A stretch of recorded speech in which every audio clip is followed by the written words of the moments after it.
masasabi ko very fast and efficient. Lalo na sa pag-help mo, sir, kasi from day one, lahat ng documents naka-in place na, lalo na malayo kami dito sa Pasig. So, pinapa-email, pinapalala mo. So, very efficient. Tapos, yung transaction natin and communication, very open, transparent. So, the rest, hanggang nag-approved ang loan, mabilis lang talaga siya. Mabilis naman, ma'am, no? So, July 30 po kayo nag-reserve ng unit and then on the 28th po of August, na-approve po kayo. Apo. So, approximately 1 month lang, ma'am, no? Oo, Mabilis. mabilis lang. Legit naman, ma'am, na reservation fee lang po yung binayaran nyo upon acquiring the unit, no? Oo, reservation lang. Okay. Wala namang down payment, walang equity, gano'n. Wala. So, legit naman, ma'am, yung naka-advertise. Yes. Sobrang late.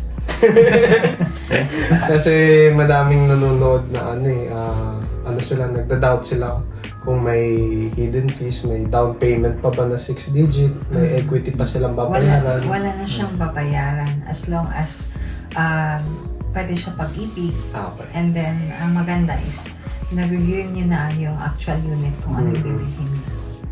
Yeah. Thank you, ma'am. Sobrang ganda. Sobrang, kung may 10-star na. Wow. Thank you, sir. Thank you po. Accommodating. Oo, kasi sa amin, sir, na working, tapos minsan malayo pa, very, maganda talaga yung nabigay mo na service sa amin. Kasi kahit yung pag-ibig na seminar, nasa ano pa kami nun Baguio. Yeah. Biyahe, tapos while on the road, ay, may seminar na ganito. So, nag-remind ka sa amin kung ano yung dapat i-prepare. And even yung mga notarization, yung BIR talaga, na very complicated pa kasi yung mga documents kung iba. So, you still go beyond the extra mile. So, thank you talaga, sir, for that. The patience and sa mga extra works na yung binigay. Thank you rin, ma'am. Thank you po. Sasamahan talaga kayo ni Juan, Sir Ralph, hanggang huli. Actually, testimonial lang. Bakit si Sir Ralph yung napili?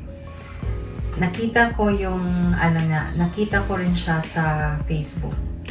Out of all the agents, nakita ko sa kanya yung Facebook. And then, magaling siya mag-introduce ng project. No? Ako as a former real estate agent, so nakita ko na dito ako bibili sa kanya kasi nakikita ko na nasa kanya yung very high potential na agent na wala kayong problema. Wow. Thank you po, ma'am, sa recommendation. Thank you po. So, ayun lang. Congrats po ulit, Sir Zen. Ma'am Kim, congrats po. Thank you.